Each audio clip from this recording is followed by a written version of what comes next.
Hello friends, welcome to Praveen study point. दोस्तों, आज की इस वीडियो में हम क्लास 7 एनसीईआरटी हिस्ट्री का चैप्टर नंबर 6 पढ़ने वाले हैं, जिसका नाम है नगर व्यापारी और शिल्पीजन। दोस्तों, आज की इस वीडियो में हम पूरा का पूरा चैप्टर रीड करने वाले हैं, साथ में इसके जो हार्ड वर्ड्स होंगे उसको भी हम समझते हुए चलेंगे और पूरा का पूरा पैराग्राफ का जो मीनिंग निकल करके आएगा उसको भी हम समझते हुए चलेंगे। दोस्तों, सबसे पहले तो आप हमारा channel Praveen study point subscribe कर लें, साथ में बेल आइकन भी जरूर प्रेस कर लें ताकि इसी तरह के वीडियो के लेटेस्ट अपडेट आपको सबसे पहले मिलते रहे।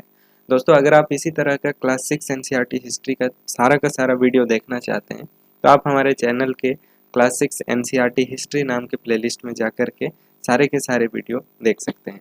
तो चलिए फ्रेंड्स, वीडियो को शुरू करते हैं। दोस्तों, टॉपिक का नाम है नगर व्यापारी और शिल्पीजन। ठीक है। एक मध्ययुगीन नगर की यात्रा पर आया कोई यात्री उस नगर के बारे में कैसी आकांक्षाएं रखता होगा। यह इस बात पर निर्भर करता है कि वह नगर किस प्रकार का था। क्या वह एक मंदिर नगर था या एक प्रशासनिक केंद्र, एक वाणिज्यिक नगर, एक पतन नगर अथवा किसी अन्य प्रकार का शहर था। वस्तुतः कई नगर तो एक साथ अनेक प्रकार के थे। वे प्रशासनिक नगर तथा मंदिर नगर होने के साथ साथ वाणिज्यिक कार्यकलापों और शिल्प उत्पादन भी करते थे। ठीक है, शिल्प उत्पादन के केंद्र भी थे। तो दोस्तों, इस टॉपिक में आपको नगर व्यापारी और शिल्पी जन के बारे में बताया गया है। ठीक है, और ये कब का बात है तो मध्य युग यानी कि मध्ययुगीन नगरों के बारे में, मध्ययुगीन व्यापारियों के बारे में और मध्ययुगीन शिल्पी जनों के बारे में बताया जा रहा है। ठीक है, तो यहाँ पे क्वेश्चन है दोस्तों फर्स्ट पैराग्राफ में कि अगर कोई मध्ययुगीन नगर की यात्रा पर कोई यात्री आया हुआ है तो किस प्रकार की आकांक्षाएं रखता होगा, किस प्रकार की इच्छाएं रखता होगा। ठीक है, तो दोस्तों यहाँ पे कहा गया है कि ये इस बात पे डिपेंड करेगा कि वो नगर किस प्रकार का है। ठीक है, यहाँ कई सारे नगर थे इस टाइम पे, जैसे कि एक वाणिज्यिक नगर भी हो सकता है, पतन नगर भी हो सकता है। पतन नगर का मतलब है बंदरगाह नगर। ठीक है, या फिर वो एक धार्मिक नगर भी हो सकता है, और या फिर वो एक प्रशासनिक केंद्र भी हो सकता है। ठीक है, या फिर कोई कोई नगर जो था वो एक साथ कई कार्यकलापों में संलग्न रहता था। ठीक है, जैसे कोई एक नगर है वो प्रशासनिक केंद्र भी है, मंदिर नगर भी है, साथ में उत्पादन के केंद्र भी है। ठीक है, इस तरह की चीजें भी थी। ठीक है, यहाँ पे आपको एक मैप दिया गया है, देखते हैं ये मैप किस चीज़ का है। मध्य और दक्षिण भारत में व्यापार और शिल्पकारी उत्पादन के कुछ प्रमुख केंद्र। तो इस मैप में आपको शिल्पकारी और व्यापार के प्रमुख केंद्रों को दिखाया गया है। ठीक है, पहला यहाँ पे हम देखेंगे सूरत। ठीक है, ये किस इलाके में, महाराष्ट्र वाले इलाके में। हम्पी, यहाँ पे अगर आप देखें तो साउथ इंडिया में। ठीक है, और यहाँ पे अगर आप देखें तो ये मसूलीपट्टनम। ये तीन बड़े केंद्र थे। ठीक है, प्रमुख केंद्र थे। नेक्स्ट हम देखेंगे दोस्तों प्रशासनिक केंद्र। प्रशासनिक केंद्र जो मध्ययुगीन नगरों का एक पार्ट है उसको हम पढ़ेंगे। ठीक है, तो प्रशासनिक केंद्र मध्य युग में किस तरह के थे उसको हम पढ़ेंगे। यहाँ लिखा गया है अध्याय 2 में आपने चोल वंश के बारे में पढ़ा। आइए हम अपनी कल्पना के घोड़े पर सवार होकर चोल राजाओं की राजधानी तंजावुर, जैसा कि वह 1000 साल पहले था, उसकी यात्रा पर चले। मतलब यहाँ कहा जा रहा है कि अध्याय 2 में हमने चोल वंश के बारे में पढ़ा था, तो यहाँ कहा जा रहा है कि आइए हम अपनी कल्पना के घोड़े पर सवार होकर चोल राजाओं की राजधानी तंजावुर, जैसा कि वह 1000 साल पहले था, उसकी यात्रा पर चले। ठीक है, नेक्स्ट दोस्तों यहाँ पे अब हम चलते हैं चोल राजाओं की राजधानी तंजावुर पर। ठीक है, वर्ष में 12 महीने बहने वाली कावेरी नदी इस सुंदर नगर के पास बहती है। राजा राजराज चोल द्वारा निर्मित राज राजेश्वर मंदिर की घंटियां बजती हुई सुनाई देती है। लोग नगर के वास्तुकार कुंजर मल्लन राजराज पेरुथच्चन की वास्तुकला की प्रशंसा करते हुए नहीं थकते। हमें वास्तुकार का नाम इसलिए पता है क्योंकि उसने गर्व से अपना नाम को मंदिर की दीवारों पर उत्कीर्ण किया है। ठीक है, मंदिर के भीतर एक विशाल शिवलिंग स्थापित है। इस मंदिर के अलावा नगर में अनेक राजमहल हैं जिनमें कई मंडप बने हुए हैं। राजा लोग इन मंडपों में अपना दरबार लगाते हैं। यहीं से वे अपने अधीनस्थों के लिए आदेश जारी करते हैं। नगर में सैन्य शिविर भी लगे हुए हैं, बने हुए हैं। नगर उन बाजारों की हलचल से भरा हुआ है जहां अनाज, मसालों, कपड़ों और आभूषणों की बिक्री हो रही है। नगर के लिए जल की आपूर्ति कुओं तथा तालाबों से होती है। तंजावुर और उसके निकटवर्ती नगर उरैयूर के सालीय बुनकर मंदिर के उत्सव के लिए झंडे झंडियां बनाने का कपड़ा, राजा और अभिजात वर्ग के लिए बढ़िया सूती वस्त्र और जन साधारण के लिए मोटा सूती वस्त्र तैयार कर रहे हैं। यहाँ से कुछ दूरी पर स्वामी मलाई में स्थापित अथवा स्थापति अथवा मूर्तिकार उत्तम कांस्य मूर्तियां तथा लंबे सुंदर घंटा धातु के दीप बना रहा है। ठीक है, तो तंजावुर का कुछ दृश्य इस प्रकार का था जो अभी हमने पढ़ा। ठीक है, यहाँ पे हर तरह की सुविधा थी, जैसा कि अभी हमने पढ़ा। कावेरी नदी के किनारे ये एक सुंदर नगर था। ठीक है, नेक्स्ट दोस्तों हम पढ़ेंगे मंदिर नगर और तीर्थ केंद्र। ठीक है, हम इसको हाईलाइट कर लेते हैं, मंदिर नगर और तीर्थ केंद्र। ठीक है, हम दूसरा कलर ले लेते हैं, येलो कलर हमने बहुत यूज कर लिया। ठीक है, यहाँ पे देखिए, तंजावुर एक मंदिर नगर का भी उदाहरण है। मंदिर नगर नगरीकरण का एक अत्यंत महत्वपूर्ण प्रतिरूप प्रस्तुत करते हैं।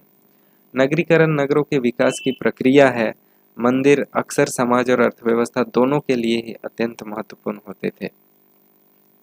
शासक विभिन्न देवी देवताओं के प्रति अपना भक्ति भाव दर्शाने के लिए मंदिर बनवाते थे। वे मंदिरों को भूमि एवं धन अनुदान में देते थे, जिनकी आय से धार्मिक अनुष्ठान विधि विधान से संपन्न किए जाते थे।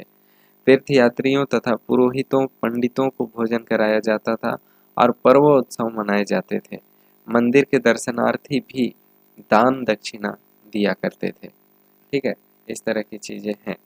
दोस्तों यहाँ पे एक बॉक्स आपको दिया गया है, कांसा या घंटा धातु और कांसा घंटा धातु और लुप्त मोम तकनीक। तो दोस्तों ये लुप्त मोम तकनीक क्या था और किस तरह से इसका उस समय में यूज होता था, उसको हम लोग जानेंगे। तो चलिए हम इस बॉक्स में लिखे हुए पैराग्राफ को पढ़ते हैं ताकि हमको पता चले कि लुप्त मोम तकनीक जो है वो क्या है। कांसा एक मिश्र धातु होती है जो तांबे और रांगे यानी कि टिन के मेल से बनती है। घंटा धातु में रांगे का अनुपात किसी भी अन्य किस्म के कांसे से बहुत अधिक होता है। यह घंटे जैसी ध्वनि उत्पन्न करती है, इसलिए इसको घंटा धातु कहते हैं। चोलकालीन कांस्य मूर्तियां लुप्त मोम तकनीक से बनाई जाती थी। इस विधि के अंतर्गत दोस्तों सर्वप्रथम मोम की एक प्रतिमा बनाई जाती थी और इसे चिकनी मिट्टी से पूरी तरह लीप कर सूखने के लिए छोड़ दिया जाता था। जब वह पूरी तरह से सूख जाती थी तो उसे गर्म कर दिया जाता था और उसके मिट्टी के आवरण में एक छोटा सा छिद्र बनाकर उस छेद के रास्ते सारा पिघला हुआ मोम बाहर निकाल दिया जाता था। फिर चिकनी मिट्टी के खाली सांचे में उस छेद के रास्ते पिघली हुई धातु भर दी जाती थी। जब वह धातु ठंडी होकर ठोस हो जाती थी तो चिकनी मिट्टी के आवरण को सावधानी पूर्वक हटा दिया जाता था और उसमें से निकली प्रतिमा को साफ करके चमका दिया जाता था। तो दोस्तों इस तरह से लुप्त मोम तकनीक का यूज किया जाता था। क्या किया जाता था, सबसे पहले मोम की मूर्ति बनाई जाती थी, उसके ऊपर चिकनी मिट्टी का लेप लगाया जाता था। उसके बाद जब सूख जाता था चिकनी मिट्टी तो फिर उसमें उसको गर्म कर दिया जाता था। तो गर्म करने से सारा मोम पिघल जाता था और उसको किसी जगह पे एक छिद्र करके उस सारे मोम को निकाल दिया जाता था जो पिघल गया है। अब फिर अंदर तो पूरा खाली है, तो अंदर जहाँ पे पूरा खाली है तो उसी छिद्र से जहाँ से सारे मोम को निकाला गया था वहीं से पिघला हुआ कांसा उसमें डाल दिया जाता था, जिसमें कांसा का मात्रा अधिक था। ठीक है, तो उससे क्या होता था, जब वो ठोस होता था, ठंडा होता था, वो कांसा जो पिघला हुआ था वो ठोस जब होता था तो वो एक मूर्ति का आकार ले लेता था जिस सांचे में उसे डाला गया है। ठीक है, तो इस तरह से लुप्त मोम तकनीक इसी को कहा जाता है जिससे मूर्तियां बनाई जाती थी उस समय में। नेक्स्ट है दोस्तों, मंदिर के कर्ता धर्ता मंदिर के धन को व्यापार एवं साहूकार में लगाते थे। स्नय स्नय मतलब जल्दी जल्दी। ठीक है, स्नय स्नय समय के साथ बड़ी संख्या में पुरोहित, पुजारी, कामगार, शिल्पी, व्यापारी आदि मंदिर तथा उसके दर्शनार्थियों एवं तीर्थयात्रियों की आवश्यकता को पूरा करने के लिए मंदिर के आसपास बसते गए। ठीक है, तो ये लोग धीरे धीरे मंदिर के आसपास बसते गए। ठीक है, कौन कौन बसते गए? पुरोहित लोग, पुजारी लोग, कामगार लोग, शिल्पी लोग, व्यापारी लोग और दर्शनार्थी लोग, तीर्थयात्री लोग। ठीक है, ये लोग बसते गए और इस प्रकार मंदिर नगरों का विकास हुआ। ठीक है, इसी रीति से मंदिरों के चारों ओर अनेक नगरों का आविर्भाव हुआ। जैसे मध्य प्रदेश में भिल्ल स्वामीन यानी भेलसा या विदिशा, और गुजरात में सोमनाथ। ठीक है, ये सब मंदिर नगर है। कुछ अन्य महत्वपूर्ण मंदिर नगर तमिलनाडु के कांचीपुरम तथा मदुरै और आंध्र प्रदेश में तिरुपति है। ठीक है, तिरुपति भी एक मंदिर नगर है। तीर्थ स्थल भी धीरे धीरे नगरों के रूप में विकसित हो गए और वृंदावन जो कि उत्तर प्रदेश में है और तिरुवन्नमलाई जो कि तमिलनाडु में है, ऐसे नगरों के दो उदाहरण हैं। ठीक है, जो मंदिर के तीर्थ स्थल थे और बाद में मंदिर नगरों के रूप में विकसित हो गए। अजमेर जो कि राजस्थान में है, 12वीं सदी में चौहान राजाओं की राजधानी था। ठीक है, और आगे चलकर मुगलों के शासनकाल में वह सूबा मुख्यालय बन गया। यह नगर धार्मिक सह अस्तित्व का एक उत्कृष्ट उदाहरण प्रस्तुत करता है। सुप्रसिद्ध सूफी संत ख्वाजा मोइनुद्दीन चिश्ती जो है वो यहाँ 12वीं शताब्दी में बस गए थे, जिसके बारे में हम अध्याय 8 में पढ़ेंगे। ठीक है, उनके दर्शनार्थी एवं श्रद्धालु सभी पंथों और मतों के हुआ करते थे। अजमेर के पास ही पुष्कर सरोवर है, जहाँ प्राचीन काल से ही तीर्थयात्री आते रहते हैं। तो इस तरह से ये भी एक शहर बन गया। ठीक है, नेक्स्ट है दोस्तों छोटे नगरों का संजाल किस तरह से हुआ। यहाँ हम पढ़ेंगे 8वीं शताब्दी से ही उपमहाद्वीप में अनेक छोटे छोटे नगरों का संजाल सा बिछने लगा था। संभवतः उनका प्रादुर्भाव बड़े बड़े गांवों से हुआ था। उनमें आमतौर पर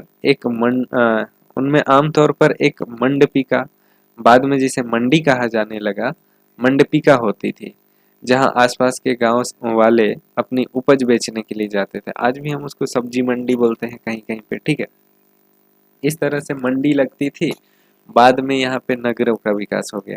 देखिए यहाँ क्या लिखता है, उनमें ऐसी गलियां थी जहाँ दुकानें एवं बाजार थे, जिन्हें हट, बाद में यह हाट कहा जाने लगा। ठीक है, हट कहा जाता था।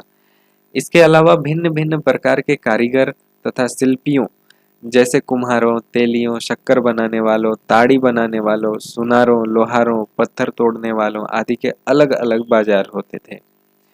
कुछ व्यापारी तो नगर में अस्थायी रूप से बसकर अपना कारोबार करते थे, जबकि कुछ अन्य व्यापारी नगर नगर घूमकर क्रय विक्रय किया करते थे। आसपास और दूर दराज के व्यापारी इन नगरों में स्थानीय उपज खरीदने और दूरवर्ती स्थानों के उत्पाद जैसे घोड़े, नमक, कपूर, केसर, पान सुपारी और काली मिर्च जैसे मसाले बेचने के लिए आते थे। ठीक है, तो इस तरह की चीजें भी होती थी। यहाँ पे आपको एक चित्र दिया गया है, इसमें आप एक नगर का बाजार का दृश्य देख सकते हैं कि वो किस तरह का था। दोस्तों अगर आपने मोहनजोदाड़ो मूवी ऋतिक रोशन की अगर देखी होगी तो उसमें भी आपको एक बढ़िया दृश्य दिखाया गया है पुराने जमाने के बाजारों का। हालांकि वो बहुत पहले का है, लेकिन उस मूवी में जो बनाया गया है उसकी तुलना मध्यकालीन बाजारों से भी की जा सकती है। ठीक है, ये जो चित्र है एक नगर के बाजार का है, तो यहाँ आप इसे देख सकते हैं। नेक्स्ट है दोस्तों, आमतौर पर कोई सामंत यानी परवर्ती काल का जमींदार इन नगरों में या इनके आसपास किलेबंदी करके महल बना लेता था और ऐसे सामंत व्यापारियों, शिल्पकारों तथा उनके व्यापार की वस्तुओं पर टैक्स लगाते थे और कभी कभी इन करों के संग्रहण का अधिकार उन स्थानीय मंदिरों को प्रदान कर देते थे, जिनका निर्माण स्वयं उनके द्वारा या ढानाढ्य व्यापारियों द्वारा कराया गया होता था। ऐसे अधिकारों का उल्लेख अभिलेखों में किया गया है जो आज भी पाए जाते हैं। ठीक है, कुछ जो धनी व्यापारी या फिर सामंत जो होते थे वो इन्हीं नगरों के आसपास किलों का निर्माण करवाते थे और अपना महल बनाते थे और किलेबंदी कर लेते थे। ठीक है, और फिर शिल्पकारों, व्यापारियों इन पर टैक्स लगाते थे। ठीक है, या फिर ये खुद मंदिर बनाते थे अगर उस जगह पे, या फिर कोई बड़ा व्यापारी मंदिर बनाता था तो फिर इन जगहों को दान दे दिया जाता था मंदिर को। ठीक है, अब मंदिर के जो मंदिर का जो बजट है वो इन्हीं से चलता था। नेक्स्ट है दोस्तों मंदिरों पर बाजारों पर कर, यानी मार्केट पे टैक्स कैसे लगता था उस समय में। ठीक है, यहाँ क्या दिया गया है, एक राजस्थान से प्राप्त एक 10वीं शताब्दी का अभिलेख का सारांश है, जिसमें वे शुल्क दिए गए हैं जो मंदिर प्राधिकारों द्वारा वस्तुओं के रूप में वसूल किए जा सकते थे। ठीक है, बाजार पे टैक्स मंदिर प्राधिकारों के द्वारा किस तरह से लगाया जाता था, ये देखिए। शक्कर और गुड़, रंग, धागा, रुई, नारियल, नमक, सुपारी, मक्खन, तिल के तेल और कपड़े पर लगाए जाते थे। इसके अलावा व्यापारियों पर, धातु की चीजें बेचने वालों, आसवकों, तेल, पशु चारे और अनाज के बोरों पर भी कर लगाए जाते थे। ठीक है, इस तरह की चीजें भी थी। इनमें से कुछ कर तो वस्तु के रूप में और कुछ नगद के रूप में वसूले जाते थे।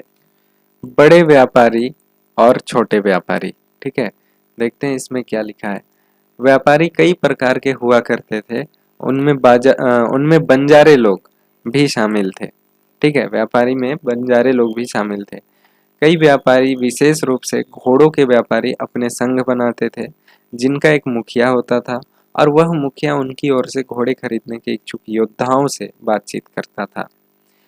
चूंकि व्यापारियों को अनेक राज्यों तथा जंगलों से होकर गुजरना पड़ता था, इसलिए वे आमतौर पर काफिले बनाकर एक साथ यात्रा करते थे और अपने हितों की रक्षा के लिए व्यापार संघ यानी कि गिल्ड बनाते थे। ठीक है, तो इस समय में व्यापारियों का संघ होता था जिसको गिल्ड कहते हैं। ठीक है, श्रेणी भी कहा जाता है इस समय में। तो फिर ये गिल्ड बनाकर कहीं भी जाते थे, क्योंकि इनको व्यापार करने के लिए कभी कभी जंगलों से होकर भी गुजरना पड़ता था। ठीक है, या फिर अपने हितों की रक्षा के लिए भी, दोनों पर्पस था गिल्ड बनाने का।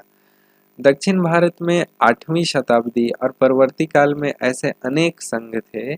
उनमें सबसे प्रसिद्ध जो संघ है, मणिग्रामम और नाना देशी थे। ठीक है, ये व्यापारी संघ प्रायद्वीप के भीतर और दक्षिण पूर्व एशिया तथा चीन के साथ भी दूर दूर तक व्यापार किया करते थे, मणिग्रामम और नाना देशी। ठीक है, इनके अलावा चेट्टियार और मारवाड़, ओसवाल जैसे समुदाय भी आते थे, जो आगे चलकर देश के प्रधान व्यापारी समूह बन गए। गुजराती व्यापारियों में हिंदू बनिया और मुस्लिम बोहरा दोनों समुदाय आते थे। वे दूर दूर तक लाल सागर के बंदरगाहों व फारस की खाड़ी, पूर्वी अफ्रीका, दक्षिण पूर्व एशिया तथा चीन से व्यापार करते थे। ठीक है, तो इतने जगहों पर व्यापार करते थे। तो चलिए हम एक बार मैप में देख लेते हैं कि ये कहाँ कहाँ से व्यापार किया करते थे। दोस्तों यहाँ पे आप देख सकते हैं, ये है इंडिया, यहाँ फारस की खाड़ी, और उसके बाद यहाँ पे अगर हम देखें तो ये मध्य एशिया वाला पार्ट हो गया। ठीक है, ये पश्चिम एशिया वाला पार्ट हो गया, ये जो है ये पूरा चाइना वाला पार्ट हो गया। ठीक है, तो इस तरह से ये लोग सभी जगह पे व्यापार किया करते थे। अभी आपको क्लियर दिख रहा होगा, ये इंडिया है। ठीक है, यहाँ फारस की खाड़ी, और ये जो है ये चाइना है, आप देख सकते हैं। ठीक है, और ये पूरा का पूरा पश्चिम एशिया है, और ये जो है अफ्रीका है, तो इससे भी व्यापार किया करते थे। आप यहाँ पे देख सकते हैं, यहाँ लिखा है पूरा का पूरा, लाल सागर के बंदरगाहों तथा फारस की खाड़ी, पूर्वी अफ्रीका, दक्षिण पूर्व एशिया तथा चीन से व्यापार करते थे। ठीक है, यहाँ पे आप सभी को देख सकते हैं, ये है भारत। ठीक है, यहाँ फारस की खाड़ी, ये पूर्वी अफ्रीका पूरा का पूरा, ये चाइना हो गया, और दक्षिण पश्चिम एशिया, यानी दक्षिण हो गया ये वाला पार्ट एशिया का, और पश्चिम जो है वो ये वाला पार्ट हो गया। तो ये वाला पूरा का पूरा पार्ट जो है, यहाँ से इंडिया के जो इस तरह के व्यापारी थे, वो मध्यकाल में भी व्यापार किया करते थे। ठीक है, नेक्स्ट यहाँ लिखा है, वे इन पतनों में कपड़े और मसाले बेचते थे, और बदले में अफ्रीका से सोना और हाथी दांत, और दक्षिण पूर्व एशिया और चीन से मसाले, टिन, मिट्टी के नीले बर्तन और चांदी लाते थे। ठीक है, यहाँ देखिए, यहाँ पूर्वी अफ्रीका से ये व्यापार करते थे और क्या बेचते थे, कपड़े और मसाले बेचते थे।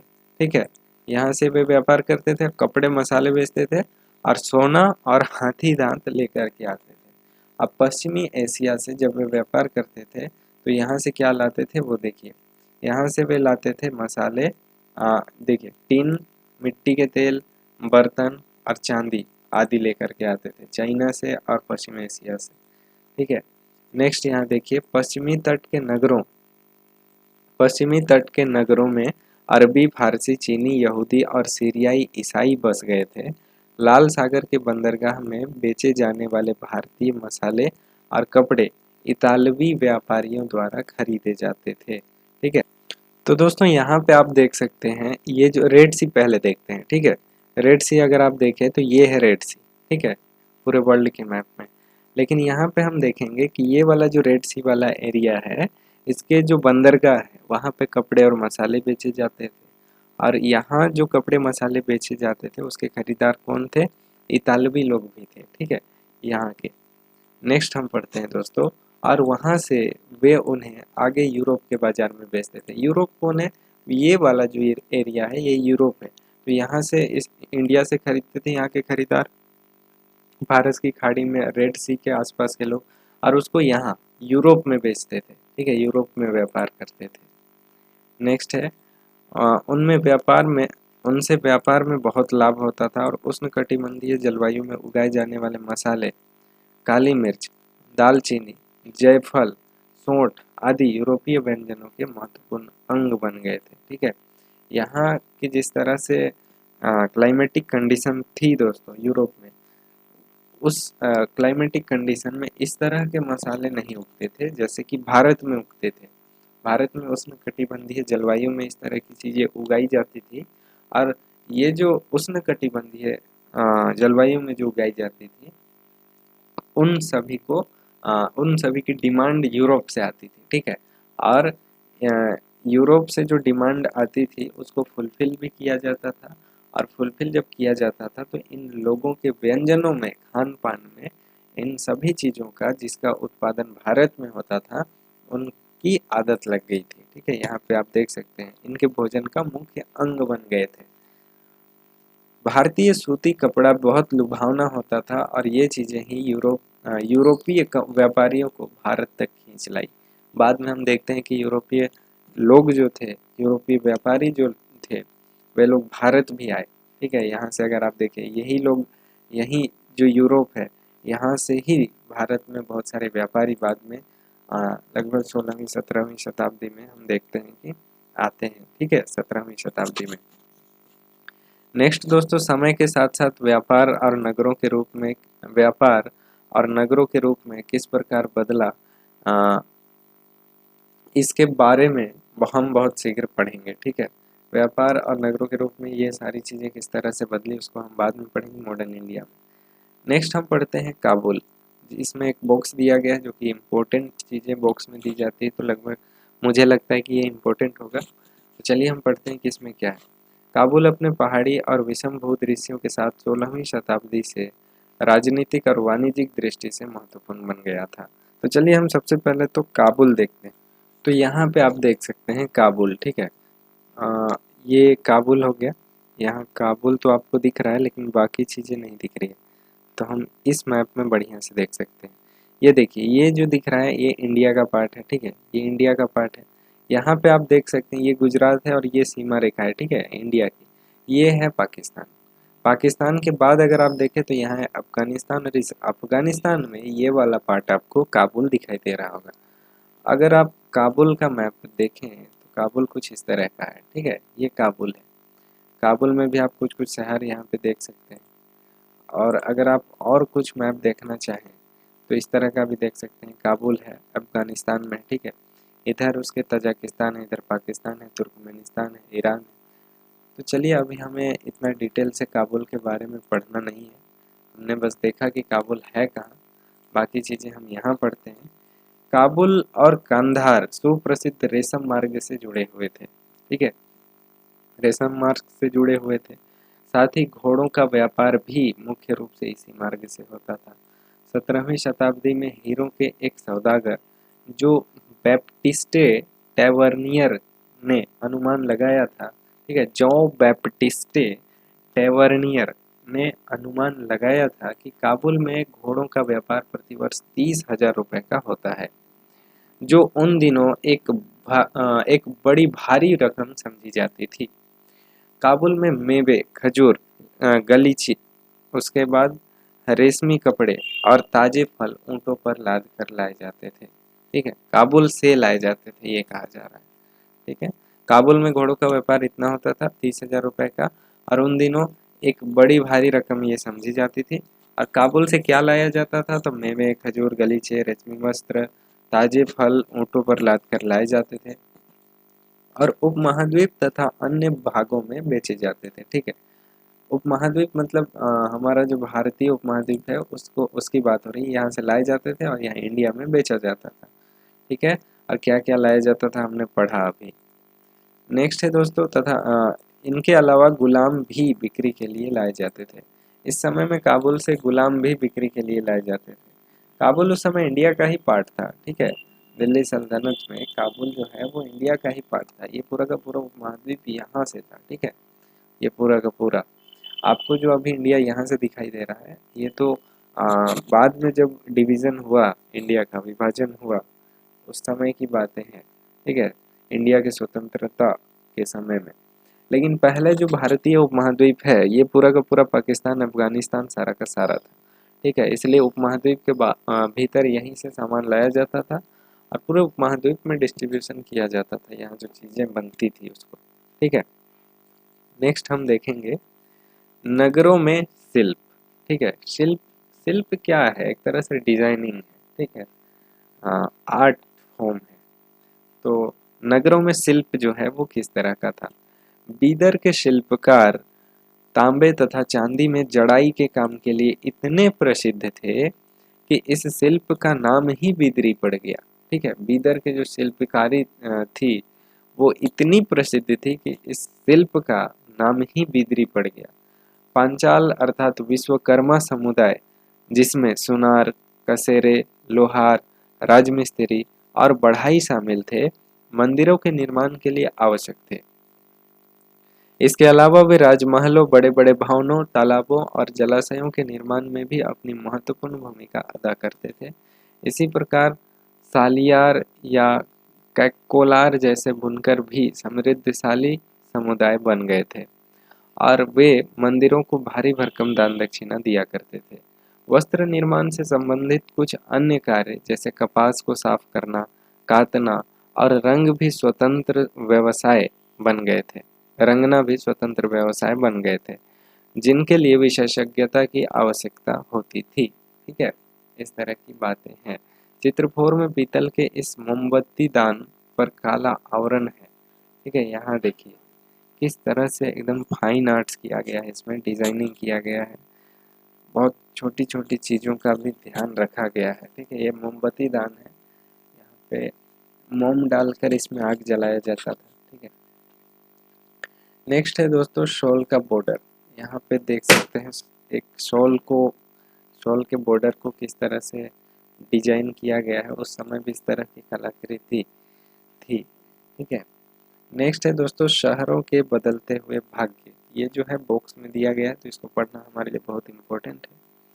कई शताब्दियों के लंबे समय में अहमदाबाद, यानी गुजरात में है अहमदाबाद, अहमदाबाद जैसे कुछ नगर बड़े व्यापारिक केंद्रों के रूप में विकसित हो गए, लेकिन तंजावुर जैसे कुछ अन्य नगर पहले की अपेक्षा विस्तार और महत्व की दृष्टि से सिकुड़ गए। ठीक है, किसी काल में पश्चिम बंगाल में भागीरथी नदी के तट पर स्थित मुर्शिदाबाद रेशमी वस्त्रों के प्रमुख केंद्र के रूप में उभरा था। वह 1704 ईस्वी में बंगाल की राजधानी बन गया, लेकिन इस शताब्दी का वह उसका सितारा डूब गया। इस शताब्दी के दौरान उसका सितारा डूब गया, क्योंकि वहाँ के बुनकर इंग्लैंड की मिलों से बनकर आए सस्ते कपड़े के साथ प्रतियोगिता में न टिक सके। ठीक है, 17वीं शताब्दी में अंग्रेज लोग यहाँ पे आ चुके थे, तो वहाँ से ये लोग कपास ले जाते थे, कच्चा माल, और इंग्लैंड से सामान बनवा के लाते थे और यहाँ पे बेचते थे सस्ते कीमत पे। तो यहाँ के बुनकर लोग तो मेहनत करते थे, उस पर लागत भी ज़्यादा आती थी, तब इसको अपने मेहनत के अनुसार पैसा लेते थे। ठीक है, लेकिन उन सस्ते कपड़ों के जगह में इनको लोग खरीदना पसंद नहीं करते थे, तो फिर इनका काम धंधा चौपट हो गया। ठीक है, तो इस तरह से हुआ कि कई शहर बने और समय के साथ साथ वे क्या बोले, मतलब वो धराशायी भी हो गए, और कई शहर जो थे वो उभर भी गए। ठीक है, तो वो समय के साथ साथ सभी नगरों के साथ कुछ न कुछ परिवर्तन हुआ। ठीक है, नेक्स्ट टॉपिक हम देखेंगे हम्पी, मछलीपट्टनम और सूरत। इनको नजदीक से एक नजर कि हम्पी, मछलीपट्टनम और सूरत, ये जो 3 नगर हैं उनको देखना है। ठीक है, हम्पी की वास्तुकला का सौंदर्य, सबसे पहले तो हम यहाँ चित्र 6 देखते हैं। हम्पी के अहाते की टूटी हुई दीवार से बुर्ज का दृश्य। ठीक है, यहाँ अहाते की टूटी हुई दीवार है, तो यहाँ से जो बुर्ज बनाया हुआ है हम्पी में, उसको हम देख सकते हैं। यहाँ देखिए क्या लिखा है, हम्पी नगर कृष्णा और तुंगभद्रा नदियों की घाटियों में स्थित है। ठीक है, यह नगर 1336 में स्थापित विजयनगर साम्राज्य का केंद्र स्थल था। हम्पी के शानदार खंडहरों से पता चलता है कि उस शहर की किलेबंदी उच्च कोटि की थी और किले की दीवारों का निर्माण में कहीं भी गारे चूने जैसे किसी भी जोड़ने वाले मसाले का प्रयोग नहीं किया गया था और शिलाखंडों को आपस में फंसाकर गूंथा गया था। यहाँ पे जो दीवार बनाई गई थी वो पत्थरों को आपस में गूंथ कर बनाया गया था दोस्तों। इस कहीं भी कोई भी मसाले का प्रयोग नहीं किया गया है, कहीं भी कोई भी गारे या फिर चूने का प्रयोग नहीं किया गया है जिससे चिपकाया जा सके। ठीक है, सिर्फ और सिर्फ इसको गूंथ कर बनाया गया है। यहाँ पे एक बॉक्स दिया गया है जिसमें लिखा है एक किलेबंद नगर। ठीक है, चलिए देखते हैं इसमें क्या लिखा है। एक पुर्तगाली यात्री डोमिंगो पेंज ने 16वीं शताब्दी में हम्पी नगर का वर्णन इस प्रकार किया। गोवा से आने वाले लोग जिस प्रवेश द्वार से गुजरते हैं, उस द्वार के भीतर राजा ने एक अत्यंत सुदृढ़ प्राचीरबद्ध नगर बसा रखा है, जो दीवारों और बुर्जों से सुरक्षित है। ये दीवारें अन्य नगरों की दीवारों जैसी नहीं है, बल्कि बहुत मजबूत राजगिरी का ऐसा नमूना है जो अन्य भागों में बहुत कम देखने को मिलेगा। उसके भीतर उसी रीति से बनाए गए भवनों की अत्यंत सुंदर कतारें हैं, जिनकी छतें सपाट चपटी है। इस तरह से डोमिंगो पेंज जो है वो हम्पी का वर्णन करता है। ठीक है, ये कब आया था? तो ये आया था हम्पी में। ठीक है, जब यहाँ हम्पी नगर बसा हुआ था उस समय में। ठीक है, तो नेक्स्ट हम देखते हैं दोस्तों हम्पी की वास्तुकला। हम्पी की वास्तुकला विशिष्ट प्रकार की थी। वहाँ के शाही भवनों में भव्य मेहराब और गुंबद थे। वहाँ स्तंभों वाले कई विशाल कक्ष थे, जिनमें मूर्तियों को रखने के लिए आले बने हुए थे। वहाँ सुनियोजित बाग बगीचे भी थे, जिनमें कमल और टोडों की आकृति वाले मूर्ति कला के नमूने थे। 15वीं-16वीं शताब्दी के अपने समृद्धि काल में हम्पी कई वाणिज्यिक और सांस्कृतिक गतिविधियों से गुंजायमान रहता था। उन दिनों हम्पी के बाजारों में मुस्लिम सौदागरों, चेट्टियों और पुर्तगालियों जैसे यूरोपीय कंपनियों के एजेंटों का जमघट लगा रहता था।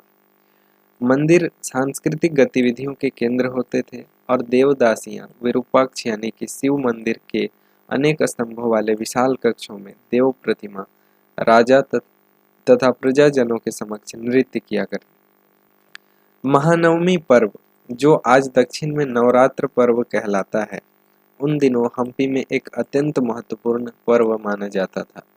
पुरातत्वविदों ने उस महानवमी मंच को खोज निकाला है जहां राजा अपने अतिथियों का स्वागत सत्कार करता था और अधीनस्थ व्यक्तियों से नजराने या फिर उपहार लिया करता था। वहीं विराजमान होकर राजा नृत्य एवं संगीत तथा मल्ल युद्ध के कार्यक्रम भी देखा करता था। 1565 में दक्खनी सुल्तान गोलकुंडा, बीजापुर, अहमदनगर, बरार और बीदर के शासकों के हाथों विजयनगर की पराजय के बाद हम्पी का विनाश हो गया। तो 1565 से पहले इस तरह की चीज़ें थी, लेकिन 1565 में दक्कनी सुल्तान गोलकुंडा, बीजापुर, अहमदनगर, बरार और बीदर के जो शासक थे, उन्होंने गुट बनाकर विजयनगर को परास्त किया और हम्पी का विनाश कर दिया। ठीक है, नेक्स्ट टॉपिक हम देखेंगे दोस्तों सूरत, जो कि पश्चिम का प्रवेश द्वार है। सूरत कहाँ है? तो गुजरात में है। अगर हम इंडिया में देखें तो यहाँ तो हमको वर्ल्ड मैप दिखाई दे रहा है, तो इंडिया में अगर हम देखें तो गुजरात में है, इस वाले मैप में हम देख सकते हैं। ये वाला जो इलाका है ना, ये गुजरात है, यहीं पे यहाँ पे सूरत है, ठीक है। महाराष्ट्र और गुजरात के बीच में यहाँ पे जो बंदरगाह वाला इलाका है वो सूरत है, ठीक है। सूरत मुगल काल में कैम्बे, जो आज के खंभात है, ठीक है। सूरत मुगल काल में कैम्बे और कुछ समय बाद के अहमदाबाद के साथ साथ गुजरात के पश्चिमी व्यापार का वाणिज्यिक केंद्र बन गया था, ठीक है। तो एक बार फिर से इस लाइन को पढ़ देता हूँ, बहुत इंपॉर्टेंट है।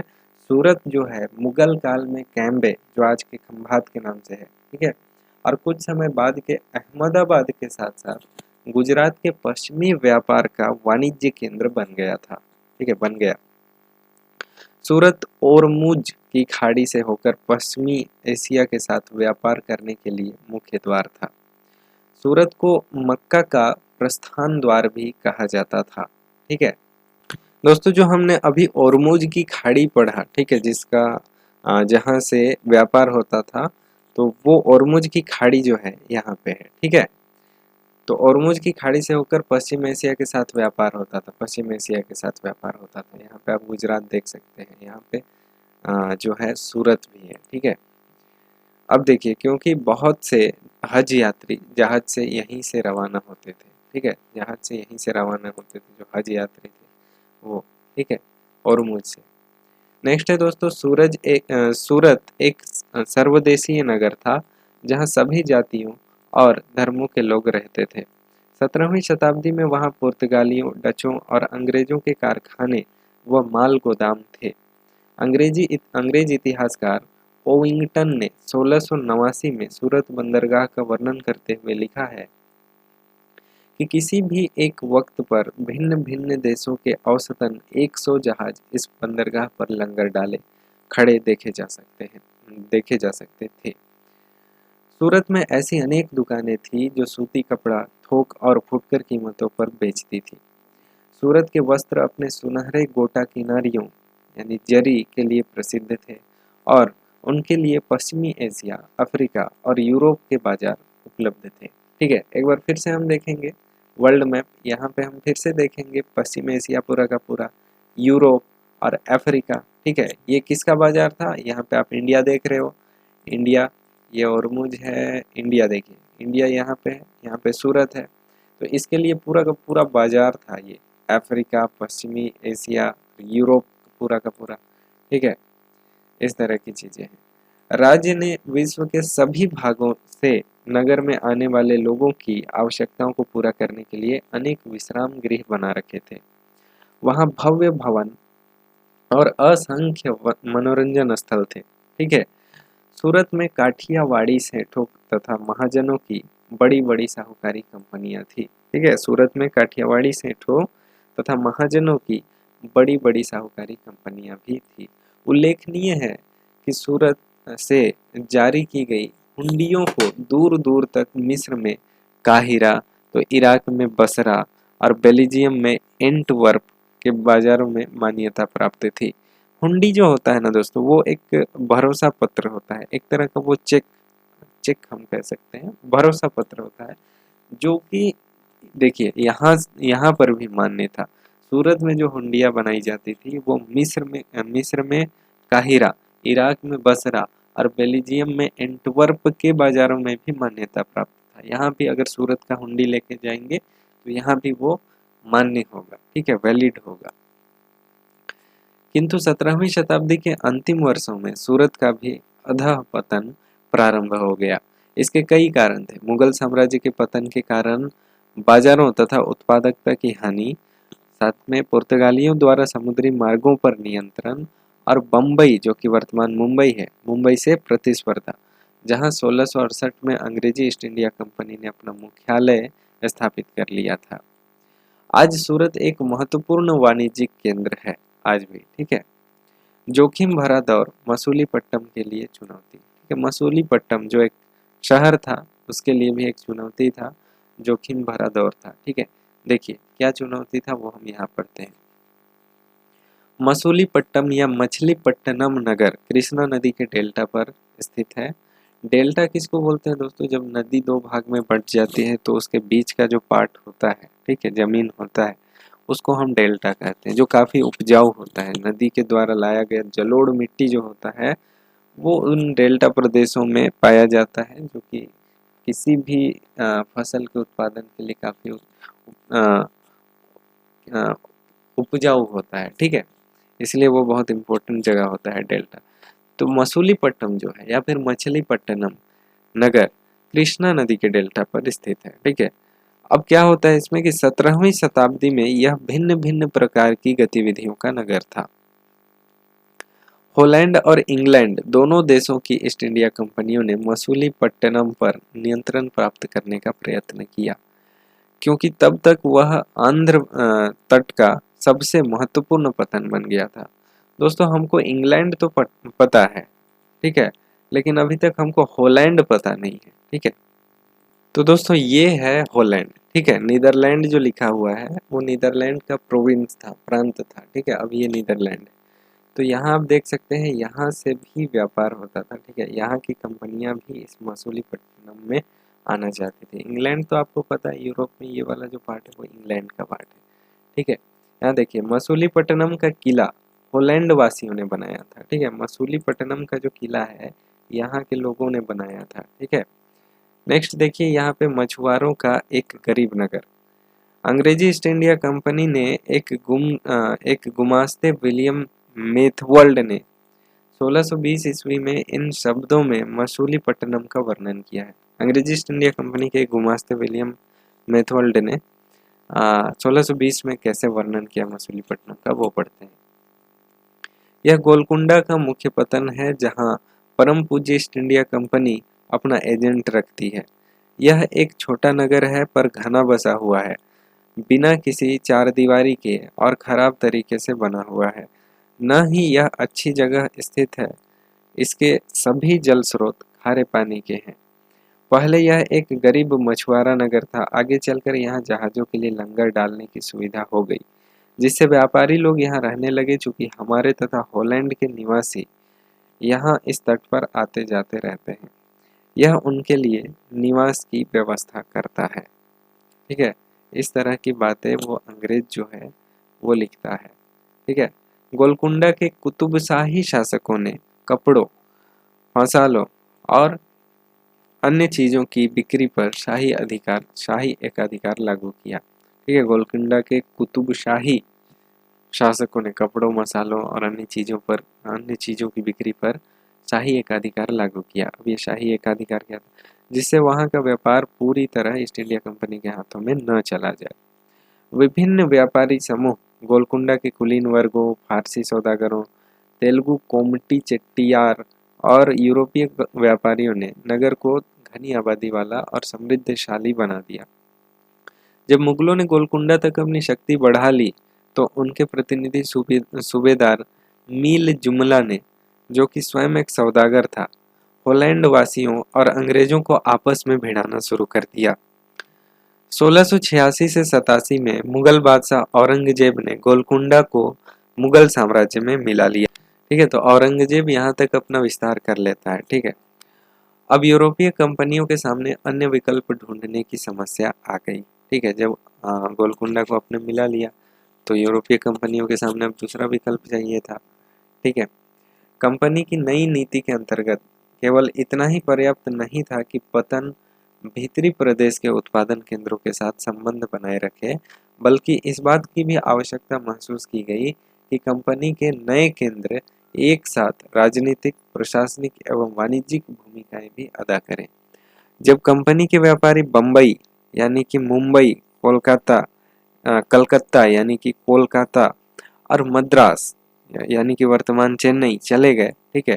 कंपनी के व्यापारी मुंबई, कलकत्ता और मद्रास चले गए, तब मसूलीपट्टनम अपने व्यापार और समृद्धि दोनों ही खो बैठा और 18वीं शताब्दी के दौरान उसका अधःपतन हो गया और आज वह एक छोटे से जीर्ण शीर्ण नगर से अधिक कुछ नहीं है, ठीक है।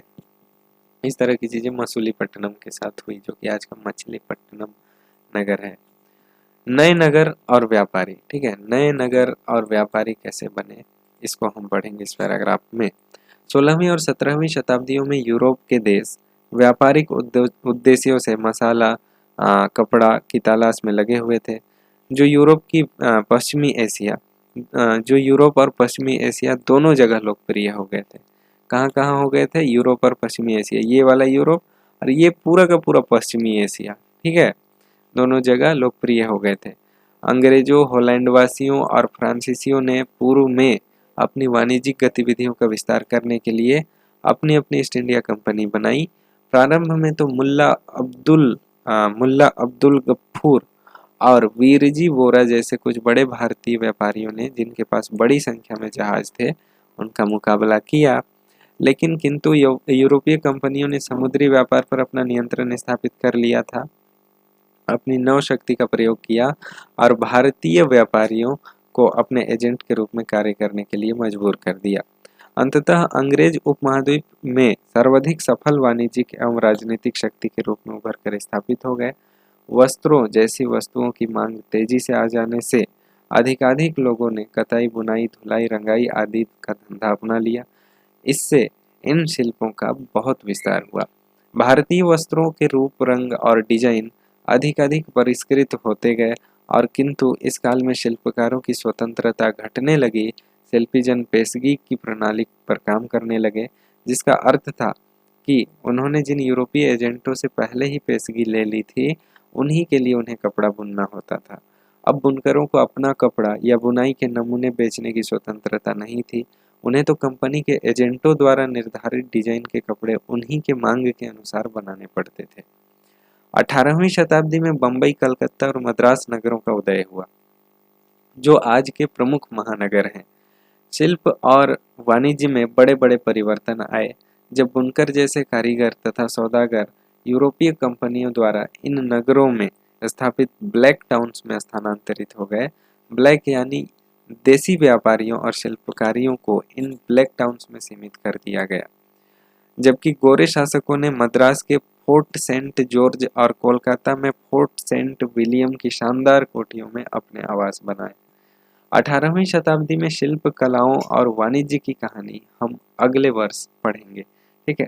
18th सेंचुरी में शिल्प कला और वाणिज्य किस तरह से भारतीय उपमहाद्वीप में हो रहा था, उसकी क्या स्थिति परिस्थिति थी, इसको हम नेक्स्ट ईयर पढ़ेंगे, यानी 8वीं क्लास की एनसीईआरटी कक्षा की 8वीं कक्षा की एनसीईआरटी की हिस्ट्री की किताबों में पढ़ेंगे, ठीक है। तो यहाँ पे जो फोटो एक दिया गया है आपको, प्रारंभिक 19वीं शताब्दी में मुंबई का एक सड़क, ठीक है, मुंबई का एक सड़क दिया गया है 19th सेंचुरी में, ठीक है।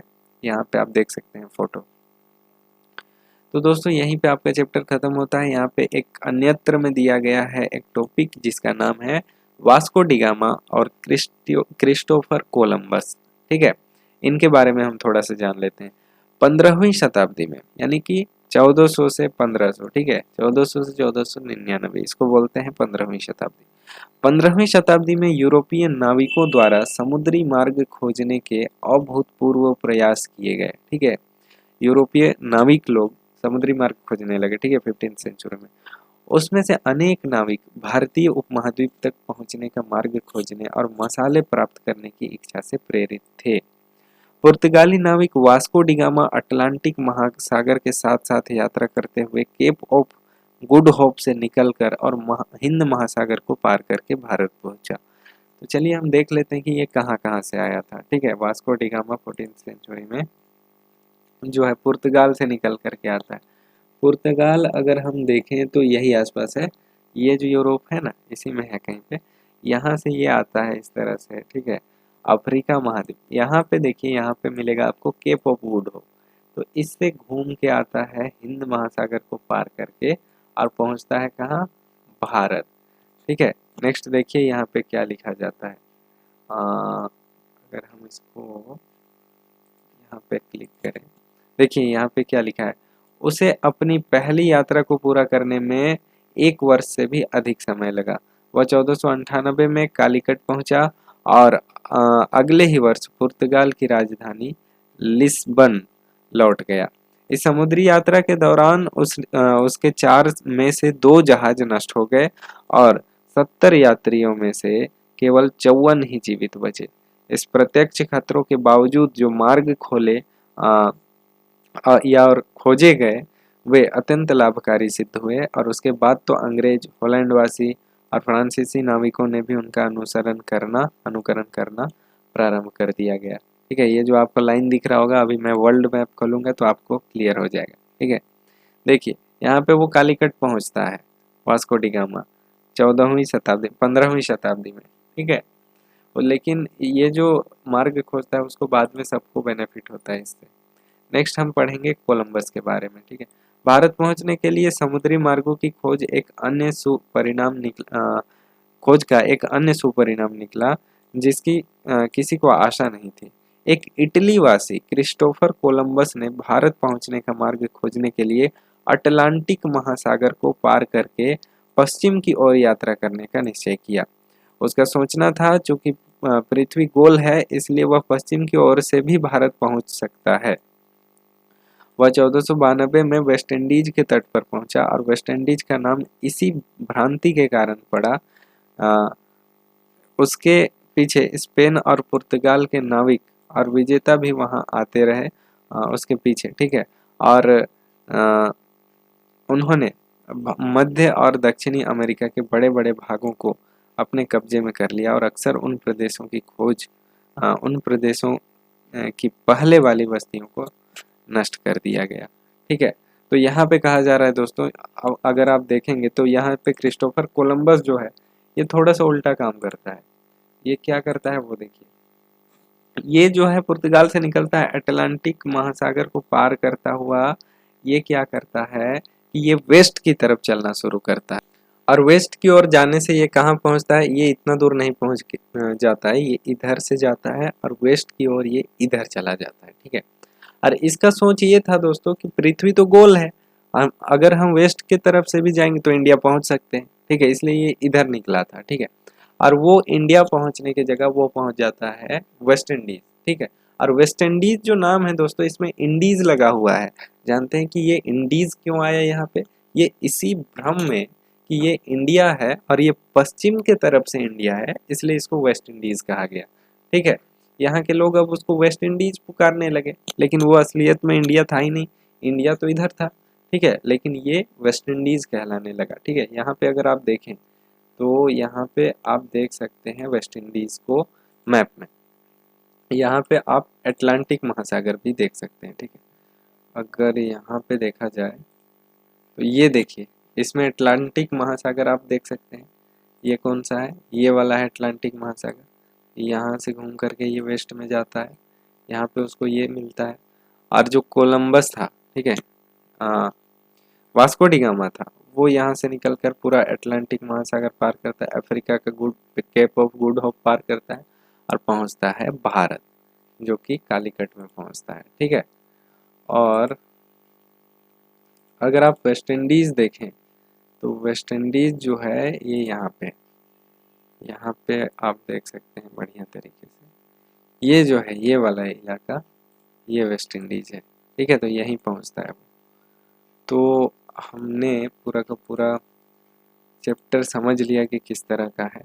तो दोस्तों मैं आशा करता हूँ कि आपका पूरा का पूरा चैप्टर बढ़िया तरीके से कंप्लीट हो गया होगा। तो हमने मैप के साथ भी समझा चीज़ों को और रिलेट करने की कोशिश की कि किस तरह से पूरा का पूरा चैप्टर जो है एक दूसरे से रिलेटेड होता है, और मैप रीडिंग जो है वो बहुत ज़रूरी होता है हिस्ट्री जब हम पढ़ाई कर रहे हैं। तो दोस्तों मैं आशा करता हूँ कि आपको पूरा का पूरा चैप्टर कंप्लीट हो गया होगा, और अगर आपको वीडियो अच्छा लगा हो तो हमारे चैनल को सब्सक्राइब कर लें और बेल आइकन को भी ज़रूर प्रेस कर लें ताकि इसी तरह के वीडियो के लेटेस्ट अपडेट आपको मिलते रहे। ठीक है, तो दोस्तों मिलते हैं इसी तरह के और भी अगले वीडियो में, तब तक के लिए धन्यवाद। जय हिंद।